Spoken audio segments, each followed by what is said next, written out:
Mr. Harris liked trains. He was afraid of aeroplanes and didn't like buses. But trains, they were big and noisy and exciting. When he was a boy of 10, he liked trains. Now he was a man of 50, and he still liked trains. So he was a happy man on the night of the 14th of September. He was on the night train from Helsinki to Oulu in Finland, and he had 10 hours in front of him. "I've got a book and my newspaper," he thought, "and there's a good restaurant on the train. And then I've got 2 weeks' holiday with my Finnish friends in Oulu." There weren't many people on the train, and nobody came into Mr. Harris's carriage. He was happy about that. Most people on the train slept through the night, but Mr. Harris liked to look out of the window and to read and think. After dinner in the restaurant, Mr. Harris came back to his carriage and sat in his seat next to the window. For an hour or two he watched the trees and lakes of Finland out of the window. Then it began to get dark, so he opened his book and began to read. At midnight the train stopped at the small station of Ottawa. Mr. Harris looked out of the window, but he saw nobody. The train moved away from the station into the black night again. Then the door of Mr. Harris's carriage opened, and 2 people came in, a young man and a young woman. The young woman was angry. She closed the door and shouted at the man, "Carl, you can't do this to me!" The young man laughed loudly and sat down. Mr. Harris was a small, quiet man. He wore quiet clothes, and he had a quiet voice. He did not like noisy people and loud voices, so he was not pleased. "Young people are always noisy," he thought. "Why can't they talk quietly?" He put his book down and closed his eyes. But he could not sleep, because the 2 young people didn't stop talking. The young woman sat down and said in a quieter voice, "Carl, you're my brother, and I love you. But please listen to me. You can't take my diamond necklace. Give it back to me now, please." Carl smiled. "No, Elena," he said.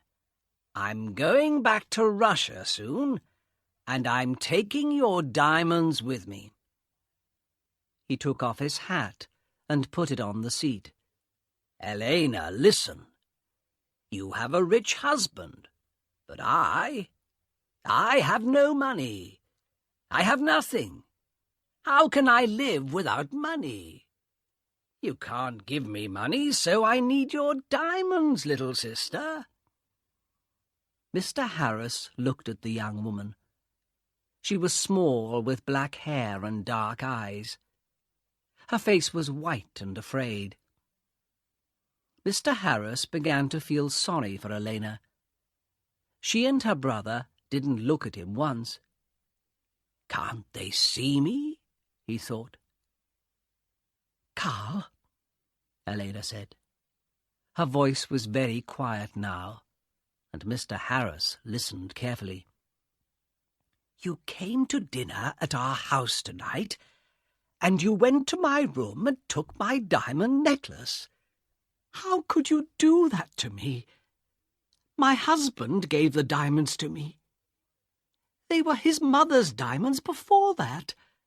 He's going to be very, very angry, and I'm afraid of him." Her brother laughed. He put his hand in his pocket, then took it out again and opened it slowly. The diamond necklace in his hand was very beautiful. Mr. Harris stared at it. For a minute or two nobody moved, and it was quiet in the carriage. There was only the noise of the train, and it went quickly on through the dark, cold night. Mr. Harris opened his book again, but he didn't read it. He watched Carl's face, with its hungry eyes and its cold smile. "What beautiful, beautiful diamonds," Carl said. "I can get a lot of money for these." "Give them back to me, Carl," Elena whispered. "My husband's going to kill me. You're my brother. Please help me. Please." Carl laughed again, and Mr. Harris wanted to hit him. "Go home, little sister," Carl said. "I'm not going to give the diamonds back to you. Go home to your angry husband."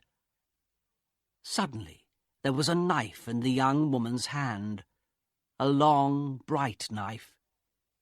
Mr. Harris watched with his mouth open. He couldn't speak or move. "Give the diamonds back to me," Elena cried, "or I'm going to kill you." Her hand on the knife was white. Carl laughed and laughed. "What a sister," he said. "What a kind, sweet sister. No, they're my diamonds now. Put your knife away, little sister." But the knife in the white hand moved quickly, up, then down. There was a long, terrible cry, and Carl's body fell slowly onto the seat. The colour of the seat began to change to red, and the diamond necklace fell from Carl's hand onto the floor. Elena's face was white. "Oh, no," she whispered. "Carl, come back. Come back. I didn't want to kill you." But Carl didn't answer, and the red blood ran slowly over the floor. Elena put her head in her hands, and again in the carriage there was a long, terrible cry. Mr. Harris's face was white too. He opened his mouth, but he couldn't speak. He stood up and carefully moved to the door. The young woman was quiet now. She didn't move or look up at Mr. Harris. In the corridor, Mr. Harris ran. The guard was at the back of the train, and Mr. Harris got there in half a minute. "Quickly," Mr. Harris said. "Come quickly. An accident. A young woman. Oh, dear. Her brother he's dead." The guard ran with Mr. Harris back to the carriage. Mr. Harris opened the door, and they went inside. There was no dead body of a young man. There was no young woman. No blood. No knife. No diamond necklace. Only Mr. Harris's bags and his hat and coat. The guard looked at Mr. Harris, and Mr. Harris looked at him. "But," Mr. Harris began, "but they were here. I saw them. The young woman, she had a knife, and she killed her brother." "A knife, you say?" the guard asked. "Yes," Mr. Harris said quickly. "A long knife. And her brother took her diamonds, so she—" "Ah, diamonds," the guard said. "Was the young woman's name Elena?" he asked. "Yes, it was," Mr. Harris said. "How do you know that? Do you know her?" "Yes, and no," the guard said slowly. He thought for a minute, then looked at Mr. Harris. "Elena di Saronelli," he said. "She had dark eyes and black hair. Very beautiful. She was half Italian, half Finnish. Her brother was a half-brother. They had the same father, but his mother was Russian, I think. Was? Had? Mr. Harris stared at the guard.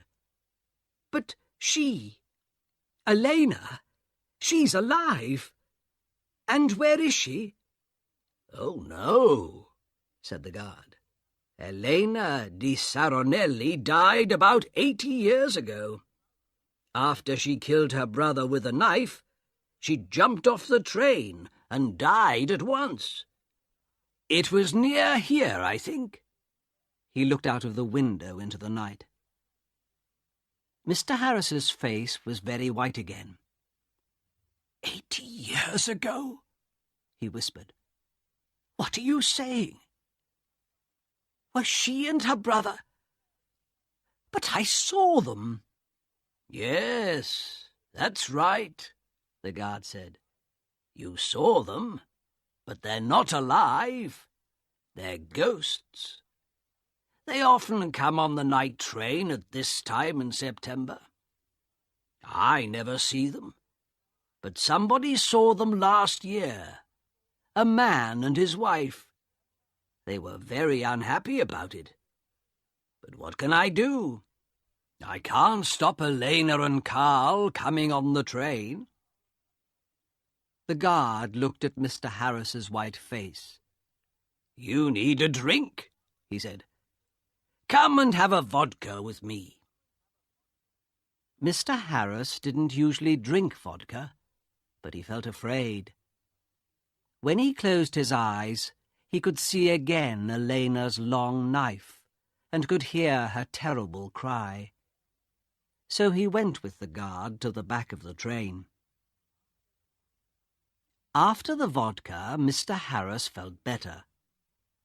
He didn't want to sleep, and the guard was happy to talk.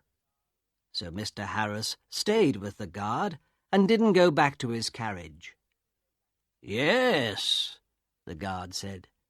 It's a famous story. I don't remember it all. It happened a long time ago, of course. Elena's father was a famous man here in Finland. He was very rich once, but he had 3 or 4 wives and about 8 children. And he liked the good things of life, so there wasn't much money for the children. Carl, the oldest son, was a bad man, people say. He wanted an easy life and money in his hand all the time.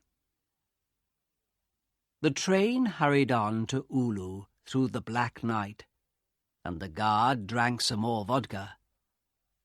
Now, Elena, he said, she didn't have an easy life with those 3 difficult men, her father, her brother, her husband. One year she visited her mother's family in Italy, and there she met her husband, Di Saronelli. He was rich, but he wasn't a kind man. They came back to Finland, and Carl often visited their house. He wanted money from his sister's rich husband. Elena loved her brother and gave him some money, but Di Saronelli didn't like Carl and was angry with Elena. He stopped giving her money, and after that, well, you know the story now. Yes, Mr. Harris said. Poor, unhappy Elena. Mr. Harris stayed with his friends in Oulu for 2 weeks. They were quiet weeks, and Mr. Harris had a good holiday. But he took the bus back to Helsinki. The bus was slow, and there were a lot of people on it, but Mr. Harris was very happy. He didn't want to take the night train across Finland again.